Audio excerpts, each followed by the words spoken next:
Bien, donc on va commencer ce dernier cours du cycle qui, cette fois-ci, va revenir, ça fait une boucle par rapport à la leçon inaugurale vers les patients. Et comme vous le verrez, le dernier mot sera donné d'ailleurs à un aveugle, donc à Jacques Semelin, pour indiquer le décalage qu'il peut y avoir entre le temps que nous vivons dans le monde de la recherche et de la médecine et le temps de vécu par les aveugles et ceux qui espèrent les résultats de nos travaux, avec une asynchronie claire, mais je pense qu'on aura l'occasion sans doute de l'entendre plus clairement.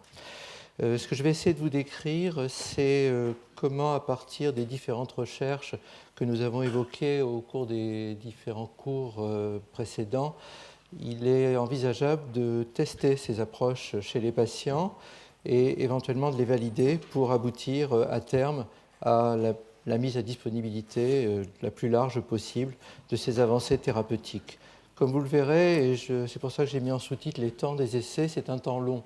Le temps de la recherche est un temps long qui est semé de nombreuses difficultés, d'allers-retours, d'échecs et de recommencements qui font partie de la vie des chercheurs. Entre une idée, une intuition ou parfois une constatation fortuite et une découverte validée par des publications de haut niveau et des brevets, il peut déjà se passer 10 à 15 ans. Entre le moment où cette validation a été obtenue chez l'animal et le moment où, sur un modèle expérimental, et le moment où un essai clinique peut aboutir à des résultats, on est encore sur une échelle de 10 à 15 ans. Donc, comme vous le voyez, dans une carrière de médecin-chercheur ou de chercheur, souvent une seule ou deux découvertes peuvent vraiment aboutir complètement dans la meilleure des hypothèses. Mais ça n'est pas le plus important, c'est que pendant ce temps-là, il y a une attente très forte par rapport à l'innovation et chaque fois que nous annonçons un premier résultat préliminaire, qui est pour nous une étape franchie, ça peut susciter le sentiment qu'on est déjà arrivé au bout du chemin. Comme vous le verrez, c'est un chemin sans fin. C'est un chemin qui est passionnant, mais aussi difficile. Et je vais essayer de l'évoquer brièvement, puisque je n'ai qu'une heure, et je ferai allusion à un certain nombre de questions actuelles et d'avancées plus récentes. Là, ce sont mes liens d'intérêt, parce que j'ai déjà présenté des travaux qui sont liés à des entreprises qui sont issues de nos recherches. Et donc, le plan de ce cours, c'est d'abord de parler des prérequis, c'est-à-dire qu'avant de commencer un essai clinique, il faut d'abord avoir validé, dans des conditions très précises et aujourd'hui très réglementées, la pertinence des approches thérapeutiques et aussi leur absence de risque ou la réduction du risque autant que possible, puisque le risque zéro n'existe pas. Donc, il y a tout un aspect d'expérimentation, puis de ce qu'on appelle la sécurité préclinique, puis un parcours réglementaire qui est très compliqué, très long et assez aléatoire.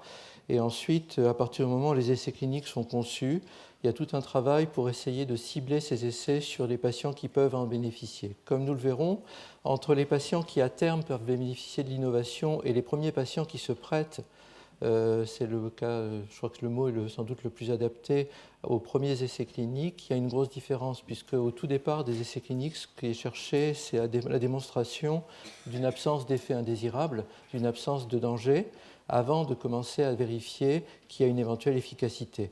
Et donc, entre le patient qui commence un essai clinique et celui ou celle qui bénéficiera à terme de cette innovation, il y a parfois des différences très importantes qui posent des problèmes méthodologiques, mais qui posent aussi surtout des problèmes de dialogue.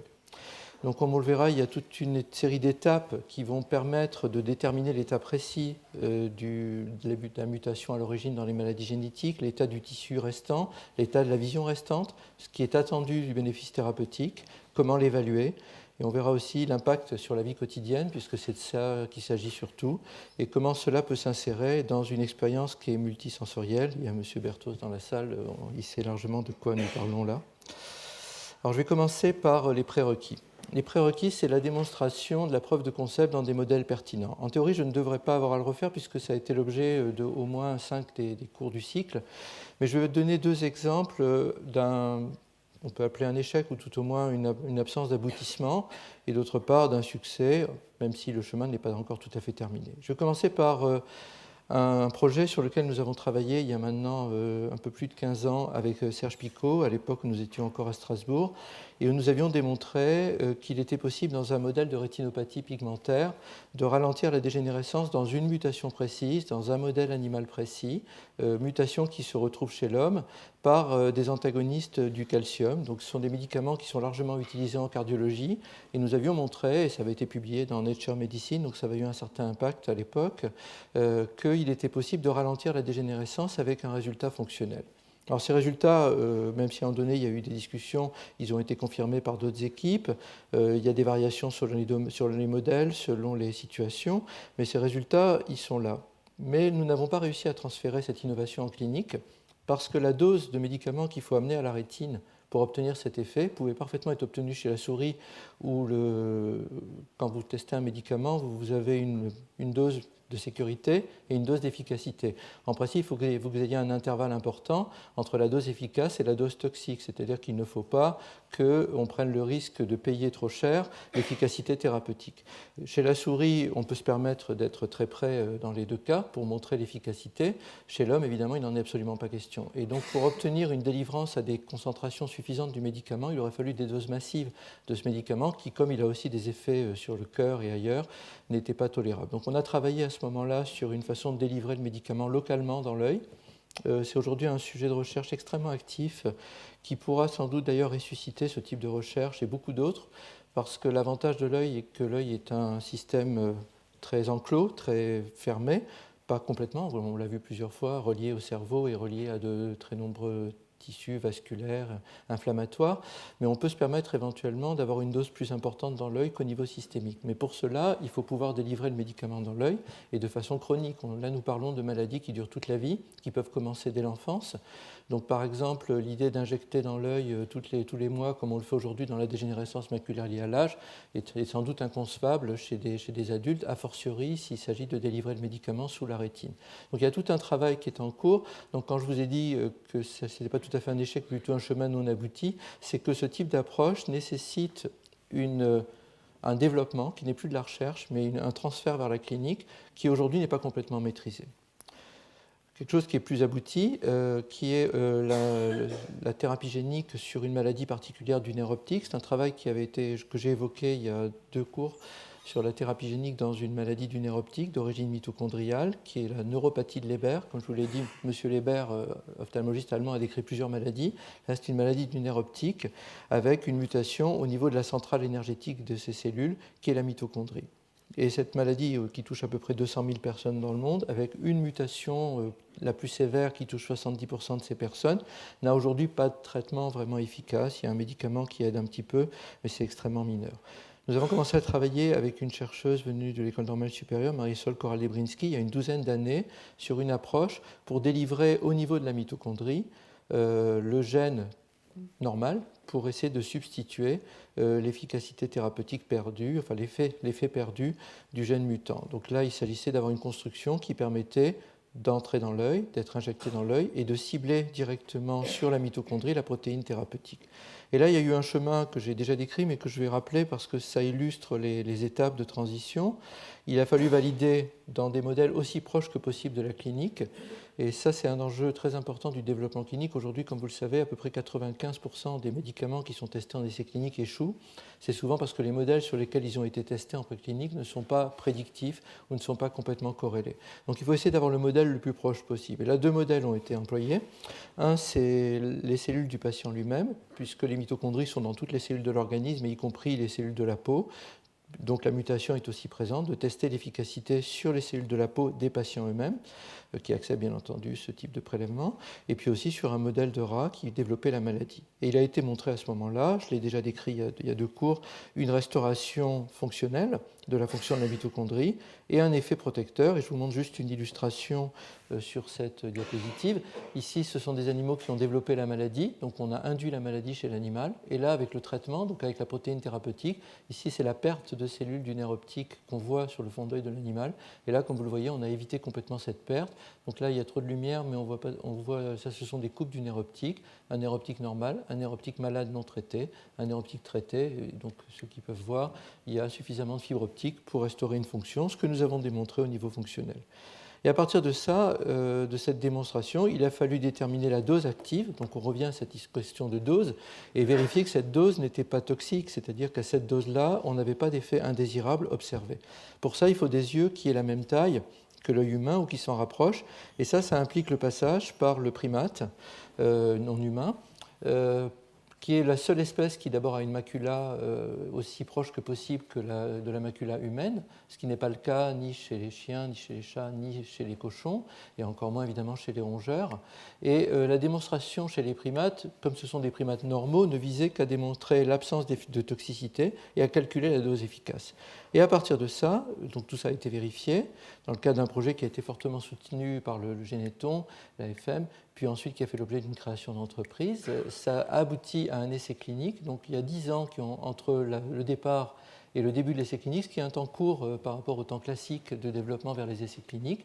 Essai clinique de toxicité qui s'est avéré tout à fait bien toléré. Et donc aujourd'hui, il y a une phase d'essai maintenant sur des patients qui viennent de développer la maladie, qui vient de commencer dans 3 centres américains, 4 centres européens.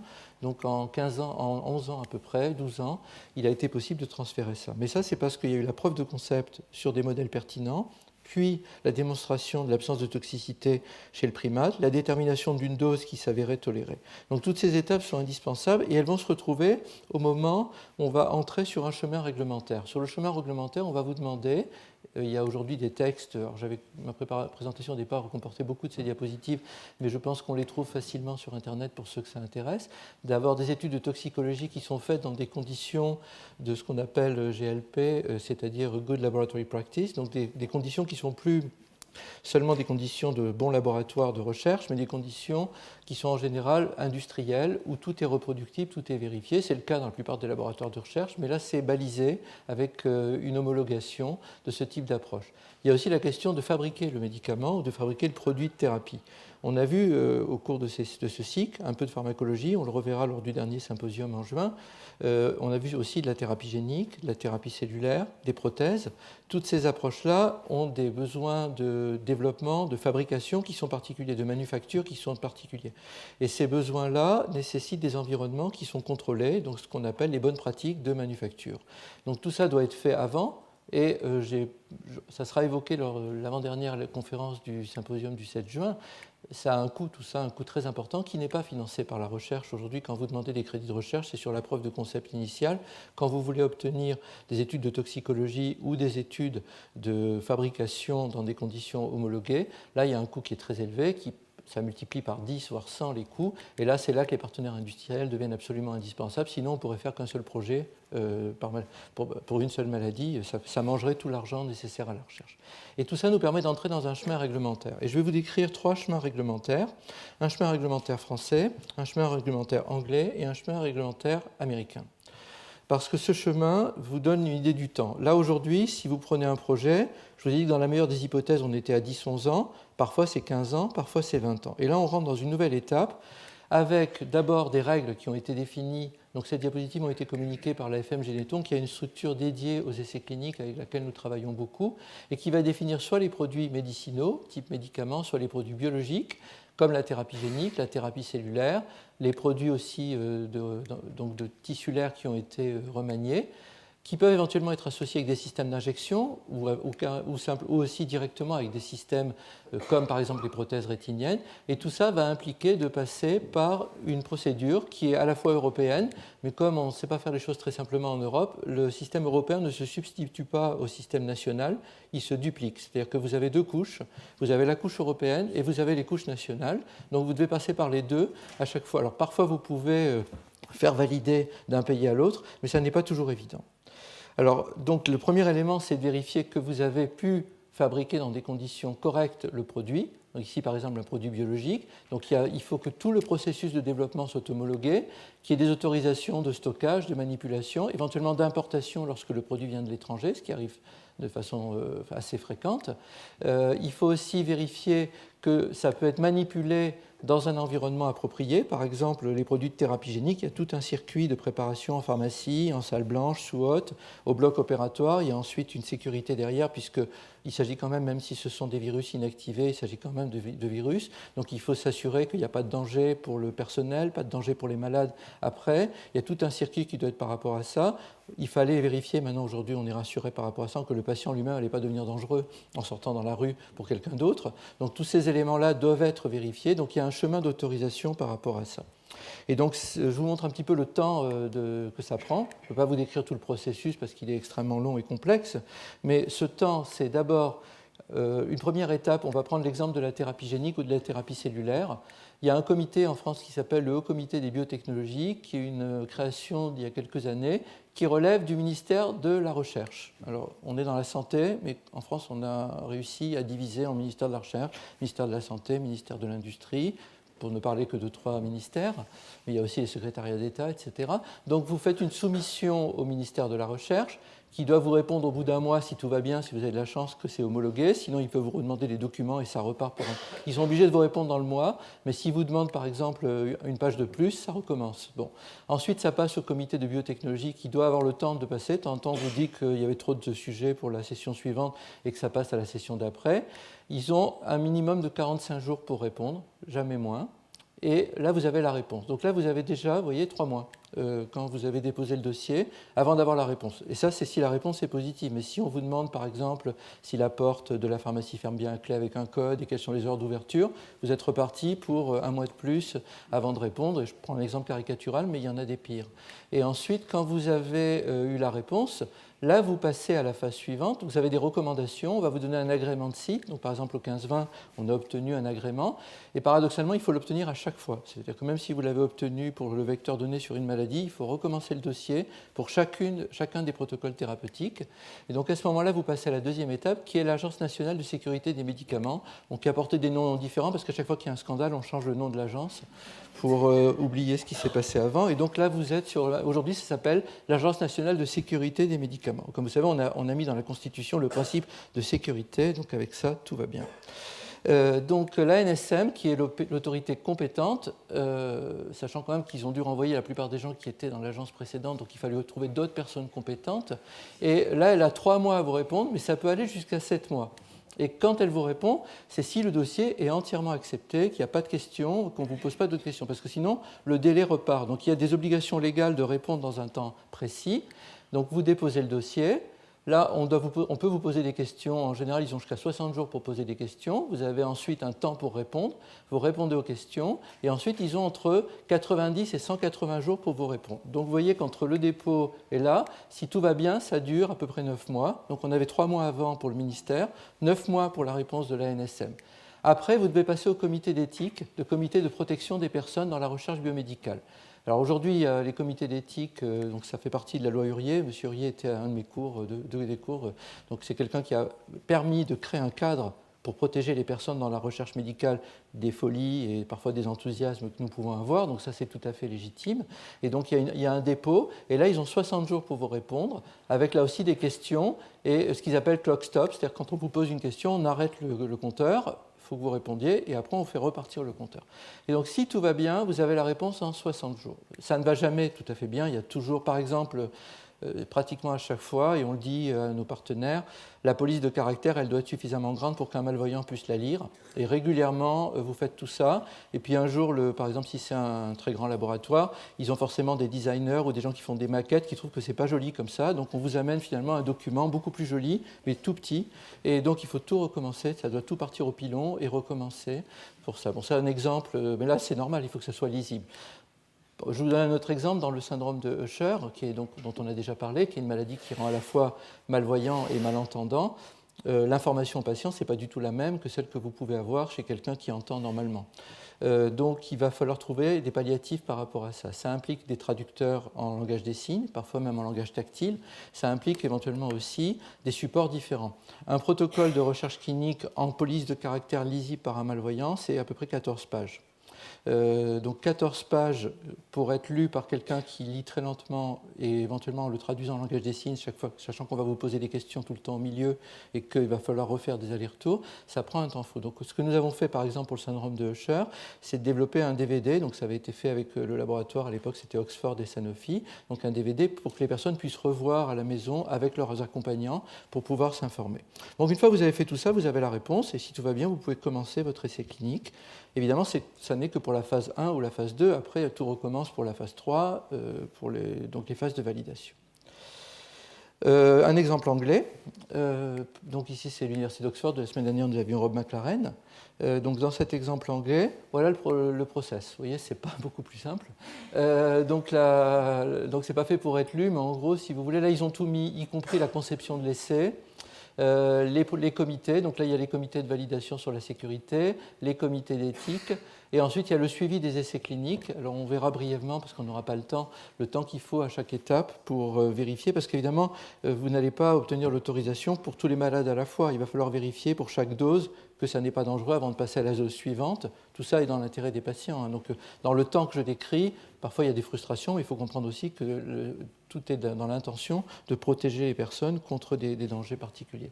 Donc si vous voulez, vous avez plusieurs couleurs là sur la diapositive. Il y a des éléments qui sont simplement des éléments généraux, nationaux, des éléments locaux et des éléments qui sont purement de recherche. Et donc là-dessus interviennent plusieurs autorités aux États-Unis. Donc il y a l'autorité de régulation, il y a le National Trust, donc c'est l'équivalent de la sécurité sociale, mais chez eux, c'est supervise aussi les hôpitaux, qui a une fondation particulière pour chaque hôpital. Et là-dessus, donc on n'a pas mis ce qui va donner l'homologation derrière, qui est l'équivalent de la NSM, plus exactement de la Haute Autorité de Santé en France, qui est le NICE pour l'Angleterre, donc qui valide. Là, pour les États-Unis maintenant, donc Jean Bennett interviendra dans le dernier colloque, donc ça a été la première à réussir un essai de thérapie génique, d'abord chez l'animal, puis chez l'homme. Et là, c'est le chemin américain. Donc elle a mis un Monopoly, elle a mis Boilerplate, donc c'est le chemin. Vous voyez, c'est tous les comités, toutes les étapes. Donc on commence au départ, on ne gagne pas à chaque fois, c'était combien? C'était 20 000 francs je crois, quand j'étais petit. Donc on ne gagne pas ça à chaque fois, il y a beaucoup de questions par contre, mais vous avez en gros une consultation de la FDA, vous avez une première consultation sur le protocole préclinique, il y a l'équivalent du HCB, donc du comité de protection sur les biotechnologies, et après vous avez les pratiques de manufacturing, les pratiques de laboratoire, les comités de toxicité qui sont en cours d'évaluation, le comité de protection des personnes qui aux États-Unis s'appelle l'Institutional Review Board, les protocoles électroniques, et après ça commence pour les patients. Donc c'est un processus qui prend pas mal de temps aussi. Cela dit, pour vous parler de l'étude que j'ai décrite tout à l'heure sur la neuropathie de Leber, pour la phase 1B2A, on l'a faite en France uniquement au 15-20, donc là on ne peut pas avoir de comparateur par rapport à l'international. Pour la phase suivante, pivotale et en phase 3, les premiers à répondre, ça a été les Américains, 6 mois après les Anglais, 7 mois après les Allemands, 8 mois après les Italiens et 9 mois après les Français, alors que ça a été tout développé en France et que la phase 1 avait été validée avant. Donc on a eu l'occasion de faire une étude comparative de durée sur ce genre de projet. Donc aux États-Unis, voilà la durée. Et en fait, ce qu'il faut regarder surtout, c'est entre le moment où le dossier est déposé en IND, donc pour approbation et l'autorisation, il y a 6 mois à peu près. Donc c'est quand même un peu plus rapide quand tout va bien. Après, c'est la durée de l'essai clinique qui s'ajoute. Parce qu'évidemment, l'essai va durer, lui, 1 an, 2 ans, 3 ans pour chaque première phase. Alors l'essai clinique proprement dit, comment est-ce qu'il est conçu? Cette diapo, on l'a vu depuis le premier cours, elle va dépendre évidemment de l'approche qui va être proposée. Et cette approche elle-même va être dépendante du stade évolutif de la maladie. Si on prend toujours l'exemple de la rétinopathie pigmentaire, des mutations principalement sur les bâtonnets, parfois aussi sur les cônes, une dégénérescence avec perte de fonction initiale des bâtonnets, puis dégénérescence des bâtonnets, une dégénérescence ensuite des cônes, puis la perte cellulaire. Au départ, nous l'avions dit, c'est plutôt le remplacement de gènes ou la pharmacologie pour corriger l'anomalie génétique ou éditer le génome. Ensuite, c'est protéger les bâtonnets ou les cônes ou les deux, et nous avons abordé ces approches-là. Et puis, quand les cellules ont disparu, les remplacer par une réactivation électrique ou optogénétique, que nous avons aussi abordé, ou par une thérapie cellulaire que nous avons abordée. Chacune de ces approches représente un environnement différent en termes de produits et en termes réglementaires. L'évaluation va reposer sur une caractérisation aussi précise que possible du stade de la maladie et des conséquences morphologiques, c'est-à-dire sur l'état anatomique du tissu, et fonctionnelles, c'est-à-dire sur la vision et son utilisation quotidienne. Donc pour chaque patient, il va falloir analyser le gène à l'origine, l'état rétinien, savoir si la maladie est évolutive, parce que dans un cadre nosologique donné, dans un cadre de maladie donnée, certains patients vont avoir une maladie qui évolue très vite, d'autres une maladie qui évolue très lentement. Il est évident que chez quelqu'un dont la maladie n'évolue que très lentement, faire un essai clinique n'a pas de sens, parce qu'on lui fait prendre des risques, alors que spontanément, la maladie n'aurait que peu évolué. Donc souvent, il faut avoir une période, qu'on appelle une phase 0, où la personne a été observée quelques années ou quelques mois, pour savoir si la maladie est en train d'évoluer. Après, qu'est-ce que nous attendrons de la maladie ? comment évaluer le bénéfice, et on va revoir ces différentes étapes. Donc on va commencer par la caractérisation du patient. Je vous rappelle donc le nombre de gènes impliqués dans les dystrophies rétiniennes. Aujourd'hui, on est à plusieurs centaines. Pour la rétinopathie pigmentaire seulement, il y a 58 gènes qui ont été identifiés. Ici, c'est donc le nombre de gènes localisés, et là, le nombre de gènes identifiés. Et chaque mois, chaque année, la courbe continue. Donc on peut la prolonger, ça continue chaque année.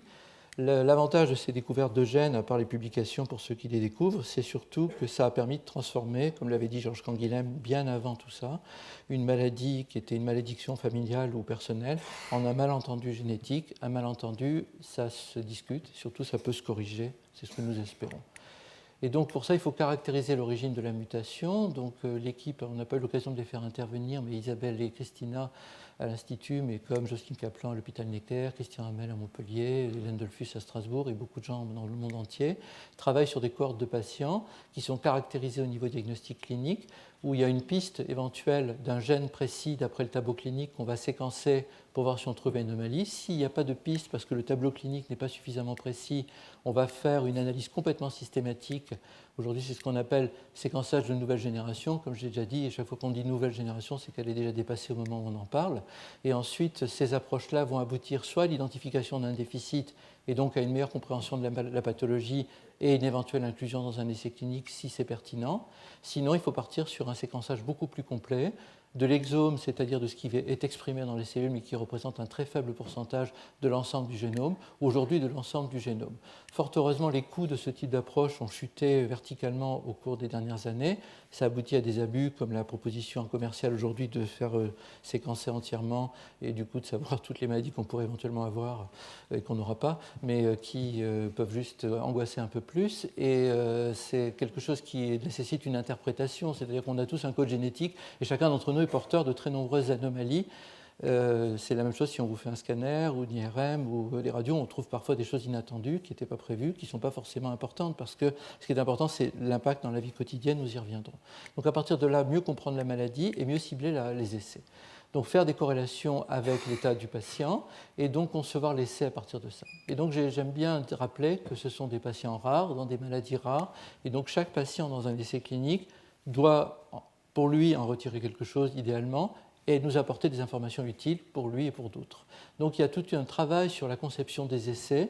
Il y a une directive européenne il y a une dizaine d'années maintenant sur la conception des essais dans les maladies rares pour réduire le nombre de patients à des phases où finalement l'efficacité risque d'être limitée. Et aujourd'hui, la FDA a évolué vers la proposition d'aller sur des stades où on espère déjà un bénéfice thérapeutique, justement pour éviter de traiter des patients à des stades où il n'y a plus beaucoup d'espoir de bénéfice.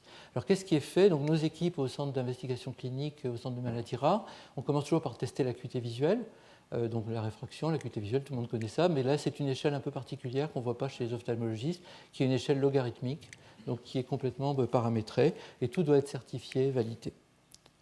Le champ visuel qui va donc permettre de déterminer l'importance du rétrécissement dans la rétinopathie pigmentaire ou de l'atteinte centrale. Il y a plusieurs techniques de mesure du champ visuel, le plus reproductible possible, aujourd'hui de plus en plus automatisé, de moins en moins dépendant de l'opérateur. Ici un champ visuel normal, ici un champ visuel dans une rétinopathie pigmentaire.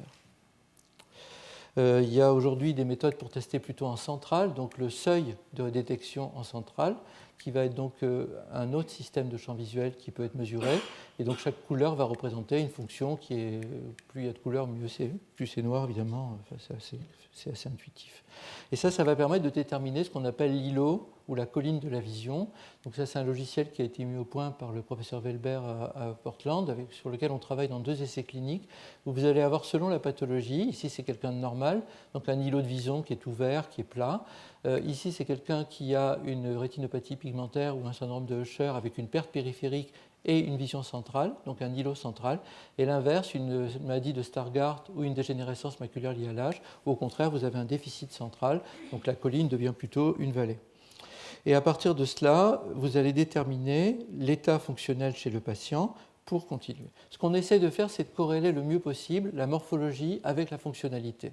Et pour ça, une technique qui a été développée depuis pas mal d'années s'appelle la micropérimétrie, où ce qui est fait, c'est qu'on regarde le fond d'œil du patient, et sur le fond d'œil du patient sont projetés des tests qui vont permettre de demander au patient s'il voit ou s'il ne voit pas, zone par zone, ce qui vous permet d'avoir en temps réel une corrélation entre l'image du fond d'œil et la fonction du patient, à condition qu'il ait une bonne fixation. S'il n'a pas de bonne fixation, les résultats sont beaucoup plus aléatoires. Une autre méthode, c'est la sensibilité au contraste. Plus le contraste décroît, plus c'est difficile de lire. Et donc là, on va pouvoir mesurer cette méthode qui est surtout utile dans des maladies plutôt du nerf optique, mais qui est quand même utilisée dans les protocoles de recherche clinique. La vision des couleurs, qui est très importante pour les cônes, et il va y avoir des axes d'anomalie.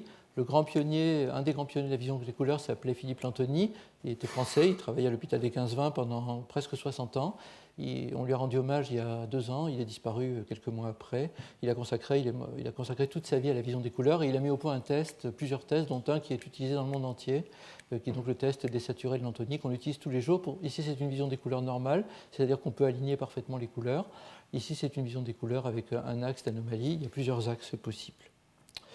Après, on peut avoir des mesures qui sont objectives de la fonction, c'est ce qu'on appelle l'électrorétinogramme. Nous en avons déjà parlé dans le premier cours. On va mesurer la fonction à la fois des bâtonnets et des cônes, enfin séquentiellement des bâtonnets et des cônes. Pour les bâtonnets, il faut une adaptation à l'obscurité de 45 minutes dans un protocole standardisé international, ce qu'on appelle la norme ICEV, sur International Society for Clinical Electrophysiology of Vision, donc qui permet de mesurer de façon standardisée la fonction de la rétine externe, les photorécepteurs, la fonction de la rétine interne, de manière globale. Et après, il y a des méthodes qui vont permettre de tester de façon focale, en projetant des damiers qui ont l'air aléatoires, mais qui sont en fait paramétrés, reliés à une mesure. Et chaque enregistrement qui est fait donc des courants électriques par des électrodes externes non invasives va permettre d'affecter à une zone de la rétine une fonction. C'est-à-dire qu'au lieu d'avoir un tracé global, vous allez avoir un tracé zone par zone. Et ça va vous donner notre îlot, mais cette fois-ci au niveau objectif, fonctionnel. Là aussi, il y a beaucoup d'artefacts, il faut que la fixation soit parfaite. On peut aussi mesurer la réponse de la pupille. Comme vous le savez, à la lumière, la pupille va se contracter. Il y a aujourd'hui des méthodes de pupillométrie qui vont permettre de mesurer la contraction de la pupille, et même en fonction de la couleur qui est utilisée. Mais ce qui va être très important, c'est l'impact dans la vie quotidienne des patients. On va y revenir. Alors, ce qui est aujourd'hui utilisé dans tous les essais cliniques, quelle que soit la discipline, c'est ce qu'on appelle l'évaluation de la qualité de vie. Là-dedans, il y a plusieurs termes qui sont contradictoires, mais évaluer la qualité, évaluer la vie, tout ça. Bon, mais ça ne fait rien, on va admettre que c'est comme ça qu'il faut faire. Et donc l'évaluation de la qualité de vie se fait sur des questionnaires. Donc il y a plusieurs questionnaires sur la qualité de vie, c'est-à-dire les différentes tâches de la vie quotidienne, l'état émotionnel et des tests psychométriques. Ces différents tests sont faits donc avec des protocoles qui sont maintenant validés sur des grandes cohortes de personnes, avec des protocoles spécifiques pour la vision. Après, il y a des méthodes d'évaluation sur la vie quotidienne, je vais y revenir dans un moment, et puis des tests qui sont spécifiquement adaptés à la basse vision ou à la cécité. On va revenir là-dessus parce que ces mêmes éléments vont être très importants pour démontrer un bénéfice thérapeutique. Avant ça, je termine avec les observations morphologiques, les photos du fond d'œil, avec des protocoles là aussi standardisés. Là, ce qu'on avait décrit en détail dans le deuxième cours, c'est-à-dire l'imagerie de la rétine avec des coupes optiques, comme un scanner à photons de la rétine, c'est la tomographie par cohérence optique. Vous allez avoir les différentes couches de la rétine. Vous pouvez parfois observer des œdèmes, donc les coupes optiques en infrarouge, donc c'est fait en 1 minute sans toucher l'œil. Vous allez avoir des coupes optiques de la rétine avec une résolution qui est aujourd'hui de 10 microns à peu près.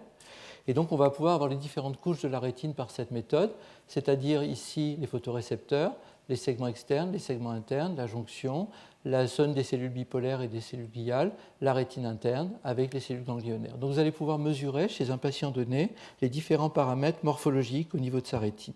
Et à partir de ça, extraire en particulier des informations sur 2 zones qui sont très importantes, une sur laquelle on reviendra qui est la zone ellipsoïde, qui est la zone de jonction au niveau des segments internes et externes où se situent les mitochondries, et une membrane qui est en fait la jonction entre les cellules externes. Ces 2 zones-là sont devenues des marqueurs essentiels d'évolution de la maladie et de mesure d'efficacité thérapeutique. Ici, par exemple, chez un patient porteur de rétinopathie pigmentaire, il y a un raccourcissement des segments externes et il y a des interruptions localisées au niveau de ces lignes, et on va voir comment quantifier ces éléments-là. Autre élément d'imagerie, c'est ce qu'on appelle l'autofluorescence, où là, on va mesurer la fluorescence spontanée. Comme vous le savez, la fluorescence, il y a une lumière qui est émise dans une longueur d'onde donnée et qui est réémise spontanément dans une autre longueur d'onde. Et on va donc filtrer la lumière aller et la lumière retour et avoir plusieurs types de fluorescence en infrarouge, en proche infrarouge et en bleu, avec des informations très différentes qui vont vous permettre d'analyser l'état de l'épithélium pigmentaire, l'état des photorécepteurs et surtout les interactions entre l'épithélium pigmentaire, donc les cellules de soutien, et les photorécepteurs. on va avoir ainsi, par exemple, une zone d'autofluorescence chez ce patient qu'on va pouvoir mesurer très précisément, qu'on va mesurer en millimètres carrés, et qu'on va essayer de corréler à d'autres méthodes. Je vous avais parlé dans le deuxième cours aussi de l'optique adaptative, et Michel Pack a été revenu là-dessus. Ici, c'est donc cette technique qui nous permet, en corrigeant les aberrations optiques, technique qui vient de l'astronomie. En France, c'est grâce à Pierre Léna, un astronome, que nous avons pu nous lancer dans cette méthode, qui a aussi été développée à Rochester aux États-Unis. Et cette méthode permet de corriger les aberrations optiques dans l'œil. Les astronomes l'utilisent pour voir les étoiles dans le ciel et corriger les aberrations à travers l'atmosphère des faisceaux lumineux. Elle leur permet d'observer les galaxies, les étoiles. À nous, elle nous permet de voir la rétine de manière très détaillée. Et ici, chaque point que vous voyez, c'est un photorécepteur. On voit aussi donc des éléments du vieillissement. C'est utilisé dans beaucoup de pathologies, mais ça n'est pas l'objet de mon cours d'aujourd'hui. Et donc ici, par exemple, c'est une carte des photorécepteurs en optique adaptative. Vous allez avoir chaque point, quand vous augmentez la résolution, chaque point va correspondre à un cône précis avec une excentration précise. Et donc vous allez pouvoir, pour un sujet donné, avoir une caractérisation très précise de la carte des photorécepteurs, ici à plat et aussi en coupe.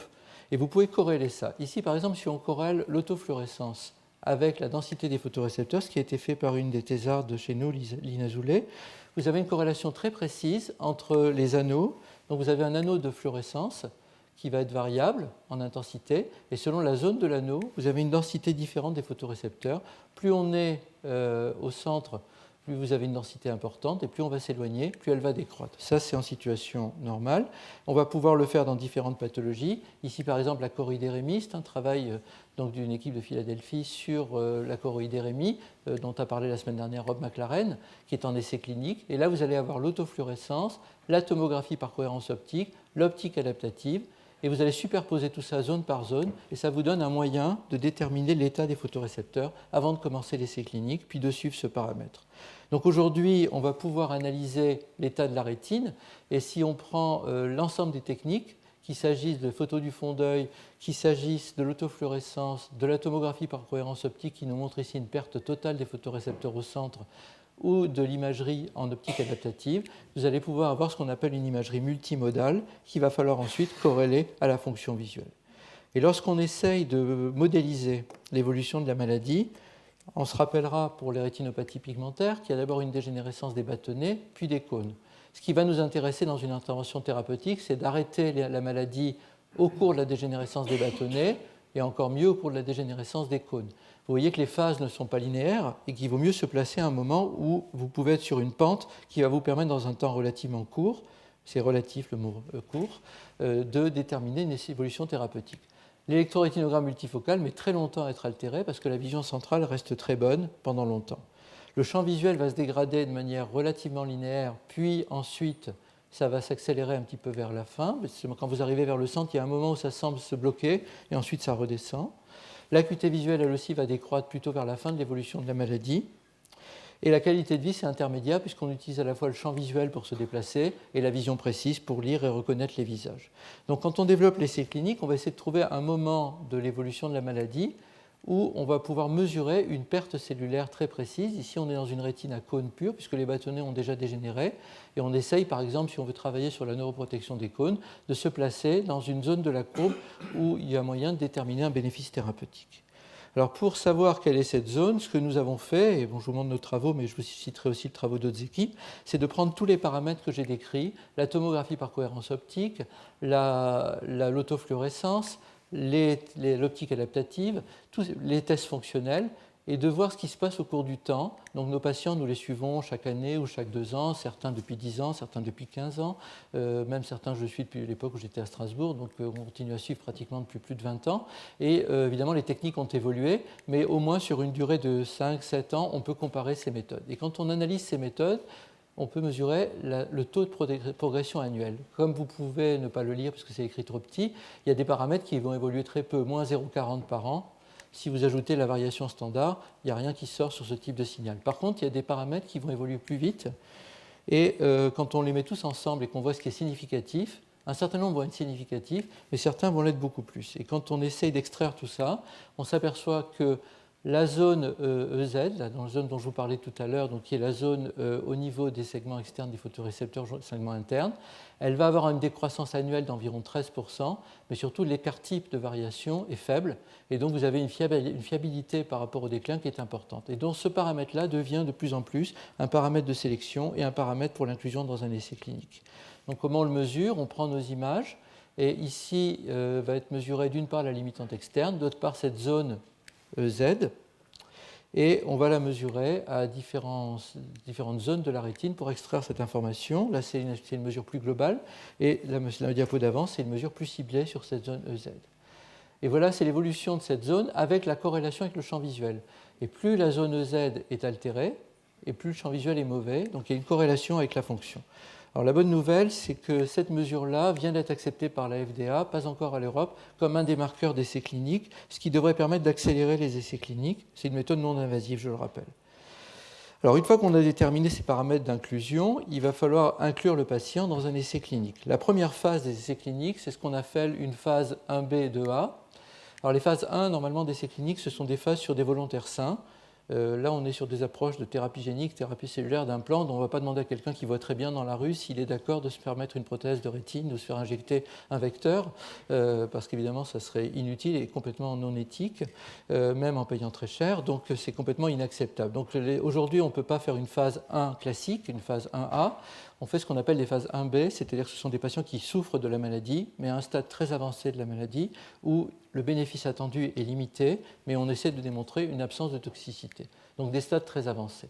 Ensuite, on va essayer chez ces patients de déterminer, on commence par la dose la plus faible, on va monter à une dose un peu plus importante. En général, c'est 3 patients, un patient tous les mois ou toutes les 6 semaines. On vérifie qu'il n'y a pas de problème avant de passer au patient suivant. Chaque fois que vous avez une petite étoile rouge, c'est qu'il y a un comité indépendant qui évalue les données pour donner l'autorisation de passer à l'étape suivante. Donc un comité d'experts indépendants qui se réunit. Donc à chaque fois, il y a du temps pour ça, parce que le comité, il lui faut toutes les données, il lui faut le temps de se réunir, le temps de répondre. Et vous passez à ce qu'on appelle une escalade de dose, jusqu'à atteindre la dose tolérée maximum et éventuellement atteindre la dose efficace. À ce stade-là, il est assez rare d'observer un bénéfice thérapeutique, ça peut arriver, mais c'est assez rare. Pour observer un bénéfice thérapeutique, il faut qu'il y ait des cellules qui puissent bénéficier, par exemple, pour la thérapie génique, et ça, c'est plutôt la situation des phases pivotales ou des phases 3. Alors, phases pivotales, ce sont des phases qui, avec moins de patients, permettent d'avoir un effet, sont parfois acceptées par les agences, pas toujours. La vraie question, c'est est-ce que quand on teste en phase 1B2A, il y a suffisamment de cellules cibles pour que ce soit réaliste de tester tout ça? Et finalement, est-ce que c'est complètement éthique de proposer à quelqu'un pour lequel un bénéfice thérapeutique très limité est attendu d'entrer dans un essai clinique? Donc il y a un dialogue qui doit avoir lieu. Aujourd'hui, il semblerait qu'on aille de plus en plus vers des patients pour lesquels il y a une certaine possibilité de bénéfice thérapeutique. D'autant plus qu'avec l'arrivée des prothèses rétiniennes et bientôt de l'optogénétique, ces patients-là peuvent éventuellement avoir accès à des thérapeutiques. Donc on n'est plus dans la situation d'une impasse thérapeutique totale qui est celle d'aujourd'hui. Donc, comment évaluer le bénéfice thérapeutique? Alors évidemment avec les mêmes tests que ceux décrits précédemment, mais surtout ce qui va être très important, c'est le discours de tout le monde, mais c'est aussi aujourd'hui le discours des agences, c'est l'impact sur la vie quotidienne. Alors on reprend les tests de tout à l'heure, je ne vais pas vous relire ma diapositive, la qualité de vie, l'impact sur la vie journalière et les tests de basse vision. Et évidemment, là par exemple, c'est ma collègue Jean Bennett, donc c'est des patients traités pour une amoureuse de Leber. Donc on vous montre les patients qui sont les plus performants. Là c'est parapente, enfin je ne sais pas si c'est parapente, enfin, c'est à peu près ça. De la plongée, du sport, de la randonnée. Bon, tous les patients ne font pas ça quand même, mais il y en a qui le font. Mais ça, c'est pas très quantifiable en fait. C'est très difficile d'avoir une étude scientifique sur le parapente ou la plongée sous-marine, donc il faut trouver d'autres méthodes. Or, là, ce sont des diapos de Jean Bennett, c'est pour ça qu'elles sont en anglais. Il n'y a pas de guide. Aujourd'hui, il n'y a pas de règles qui vont définir un bénéfice thérapeutique mesurable.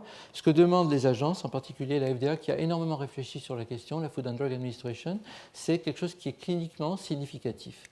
Alors, qu'est-ce que ça veut dire cliniquement significatif? Il y a toutes les mesures dont je vous ai parlé, laquelle est considérée comme significative, laquelle ne l'est pas. Aussi, une autre question dans la conception des essais cliniques, c'est à quel moment on traite, parce que je l'avais abordé il y a 2 cours, il y a la question des enfants, c'est à quel moment vous décidez d'inclure un enfant dans un essai thérapeutique, sachant que parfois nous avons des maladies qui vont rendre aveugle dès l'enfance. Donc tout ça, c'est des questions à discuter avec les agences qui se font en fait en amont des essais cliniques. Et par exemple, cette diapo toujours de Jean Bennett, que je ne vais pas lire en entier, montre pourquoi l'acuité visuelle toute seule ou le champ visuel ne vont pas suffire.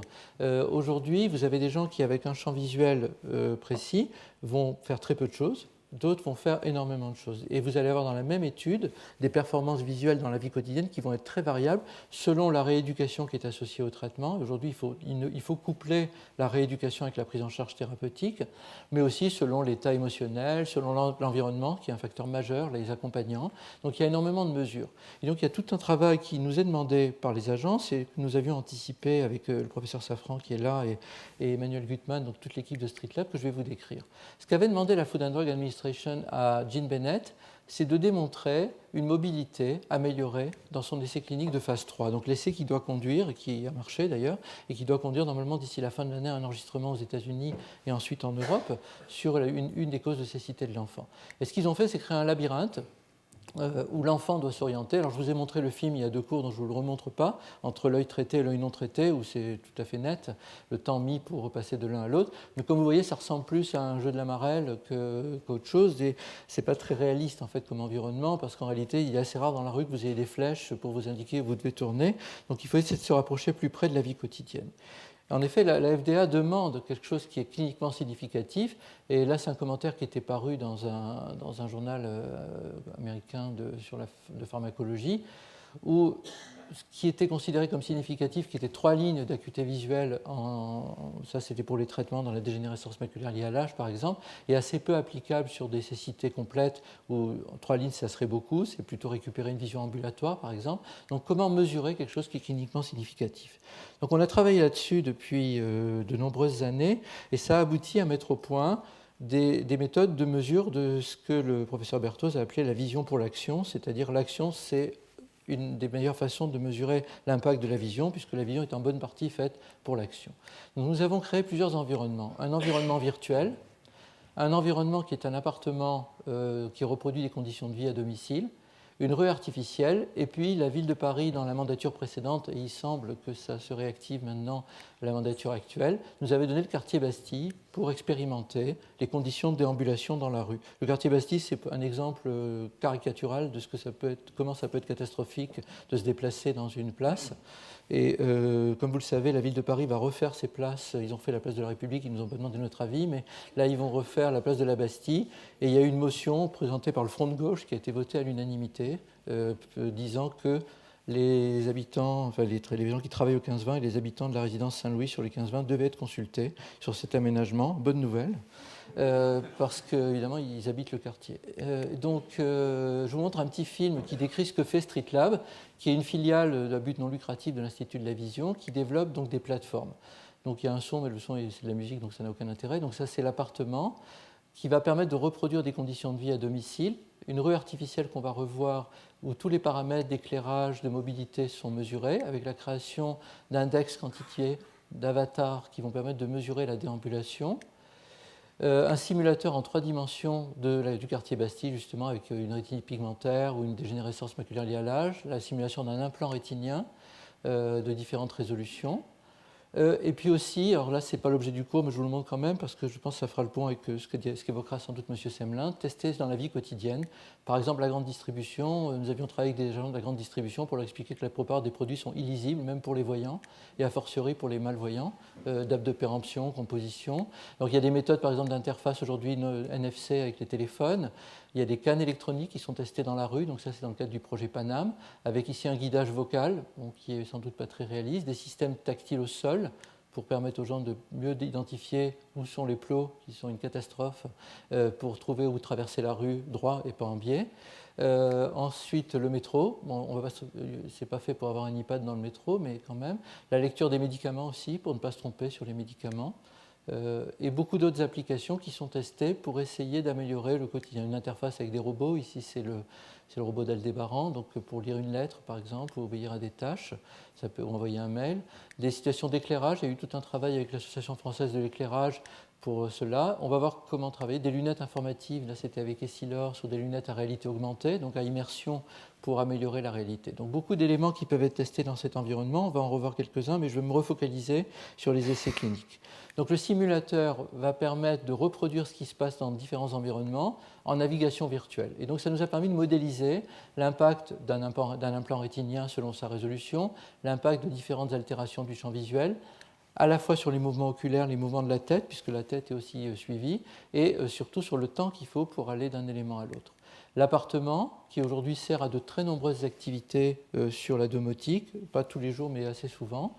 Donc la rue artificielle, donc je vous montrerai un petit film, qui va permettre d'immerger dans une fausse rue, donc pas dangereuse, avec des obstacles non dangereux, mais qui vont avoir des capteurs, un environnement à la fois visuel et sonore, qui est en holophonie, donc il y a une impression de se déplacer dans le son, un espace 3D, des caméras qui vont capturer les mouvements avec différents capteurs, les mouvements oculaires, les mouvements de la tête, et vont permettre de modéliser, donc créer un avatar, donc pas pour faire un film, mais c'est pour mesurer la déambulation des personnes, le temps qu'il faut pour un pas, etc.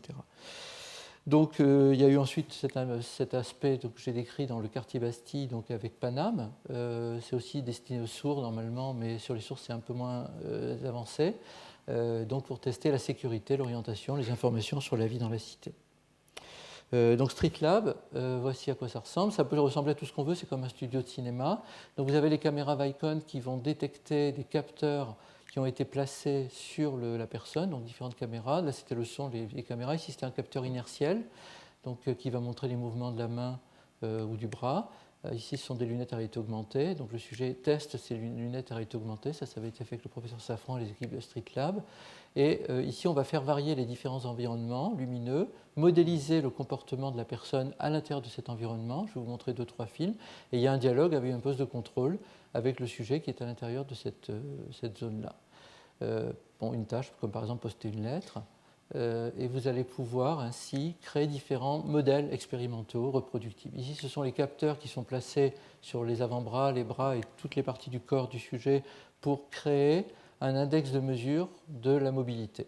Et ces index de mesure sont ensuite utilisés pour déterminer l'impact du handicap visuel. Alors, je vais vous montrer, donc ça implique une équipe pluridisciplinaire, évidemment de médecins, de scientifiques, mais aussi d'experts en accessibilité, d'ergothérapeutes, de spécialistes de basse vision, d'instructeurs en locomotion, de gens de l'optique et de l'optométrie, des ergonomes qui sont spécialistes de tout ce qui est interface humaine, des ingénieurs, puisqu'il faut développer à chaque fois des outils différents et pouvoir travailler dessus.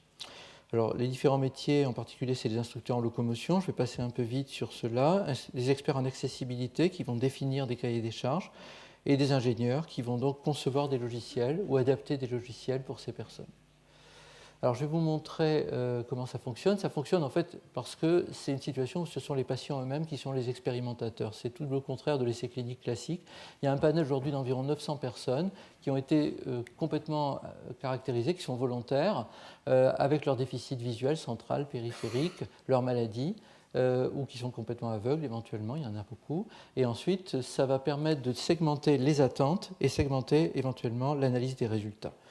Donc les tests qu'on a vus tout à l'heure sont faits. On y ajoute aujourd'hui l'adaptation lumineuse en situation de pénombre, qui est un élément très important pour la rétinite pigmentaire. Et je vous montre un film réalisé par Colas Autier, donc un postdoc venu de l'équipe de M. Berthos qui est chez nous, où le patient doit contourner un obstacle pour traverser une porte. Alors c'est évidemment la modélisation du comportement du patient. Vous avez la mesure des pas, vous avez la mesure de toute son activité. Et là, ce qu'on voit, c'est sa direction de regard ici. Donc le sujet, la ligne rouge, c'est la direction du regard, ce qu'il regarde, comment il va explorer le cadre de la porte, puis ensuite, à partir de cette analyse, va passer à travers la porte. Alors selon qu'il a un champ visuel à 60 degrés, comme nous, ou plus, 50 degrés, 40 degrés, 30 degrés, 20 degrés, 10 degrés, 5 degrés, ou pas d'acuité visuelle, vous allez avoir des performances qui vont être extrêmement différentes. Et jusqu'à aujourd'hui, ça n'avait jamais été mesuré dans la vie quotidienne. C'est-à-dire que nous avons tous ces index, mais la corrélation avec la vie quotidienne n'avait pas été faite. Ici, c'est un geste de préhension, donc avec la direction du regard et les mouvements de la main avec les différents capteurs. Et là aussi, une modélisation en fonction du handicap visuel chez le sujet, central, périphérique et sa taille. Alors, tout ça est fait dans un environnement qui doit prendre en compte de manière écologique la vie de la personne à domicile, puisqu'il ne vit pas à l'hôpital. Donc, dans son habitat, donc dans ses équipements, dans ses tâches de la vie quotidienne, dans ses interfaces à distance ou à la maison, et avec tous les enjeux de sécurité qui sont majeurs. Donc il y a beaucoup d'activités de Street Lab que je ne décris pas, mais si vous allez sur le site de Street Lab, vous verrez toutes ces activités décrites. Il y a aussi des activités d'éducation dans les écoles, de sensibilisation au futuroscope et autres, par exemple. Alors, je vais passer là-dessus pour... voilà. Par exemple, on avait testé les lunettes informatives, mais ce qui est important, c'est que ces protocoles sont aussi utilisés pour la réhabilitation dans différentes situations expérimentales, à la maison, dans la rue, en situation donc à l'intérieur, pour voir comment, à partir de ça, on va pouvoir aider la personne à se rééduquer. Par exemple, ici, c'est la rétine artificielle. Donc, dans un des protocoles de rétine artificielle, les patients rentrent dans des phases de rééducation qui sont maintenant formatées, qui ont été adaptées en fonction des retours des patients pour accélérer la rééducation, qui passe ainsi à quelques semaines au lieu d'être plusieurs mois. Après, l'important, c'est de réinsérer ça dans l'expérience multisensorielle du patient, parce que le patient, même s'il était aveugle ou profondément malvoyant, il avait trouvé d'autres moyens de vivre au quotidien, avec son audition, avec son expérience de l'espace, avec le toucher, avec énormément d'informations qu'elle a réussi à accumuler au cours du temps.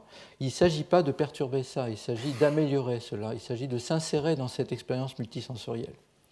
Donc, d'une part, tenir compte de ce qui existait déjà, d'éventuelles substitutions qui existaient aux compensations sensorielles déjà utilisées par le patient, des interactions avec le système vestibulaire sur lesquelles insiste toujours le professeur Berthoz, et cette notion de voir pour agir qui est très importante.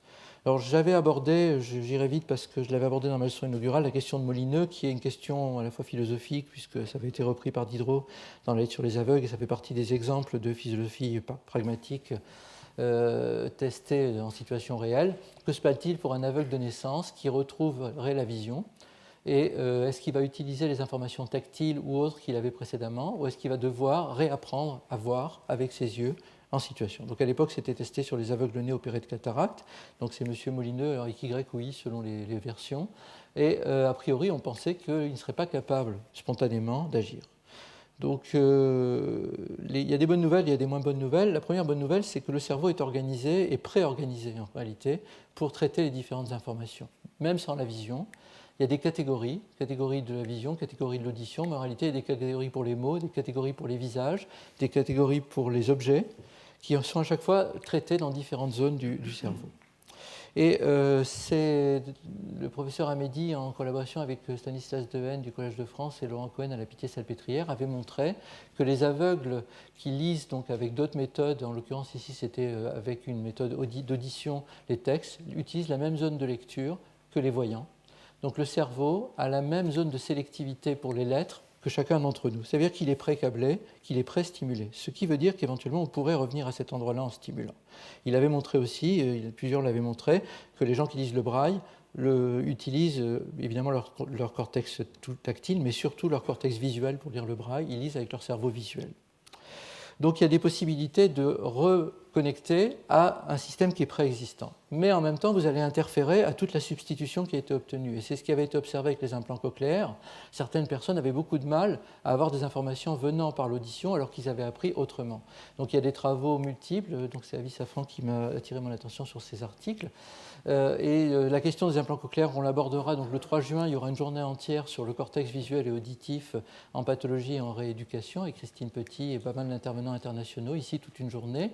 Mais deux exemples de ça, c'est ce qui s'est passé lorsqu'on a voulu tester chez ici un aveugle à l'âge de 3 ans en voulant comparer la perception des objets et des illusions, puisque les illusions, ça ne s'invente pas, entre l'œil qui voit et l'œil qui ne voit pas, et on s'aperçoit que du côté qui ne voit pas, l'image est quand même assez peu structurée. Si on recrée une stimulation, qu'est-ce qui va se passer? Donc ici, on prend l'exemple d'aveugles de naissance opérés tardivement, et on s'aperçoit qu'il y a quand même des difficultés dans cet exemple-là, publié il y a quelques années, sur la direction du regard, sur la reconnaissance des visages, donc ça n'est pas évident. On a essayé au 15-20, donc avec le professeur Safran, le professeur Abbas et Amir Hamedi, donc ça a été le travail de thèse de Norman Sabat, de voir ce qui se passe dans le cerveau des personnes porteuses de rétinopathie pigmentaire en imagerie fonctionnelle, ici chez des personnes aveugles, ici chez des personnes qui ont un déficit, qui ont encore une vision centrale, ici chez des personnes normales, et on voit qu'il y a des différences d'activation au niveau du cerveau, mais ce qu'on voit surtout, c'est qu'il y a une différence de connectivité entre les aires corticales, entre la personne voyante et la personne non-voyante, et particulièrement avec les aires du langage. Donc, qu'est-ce qui se passe lorsqu'on va réintroduire la vision ?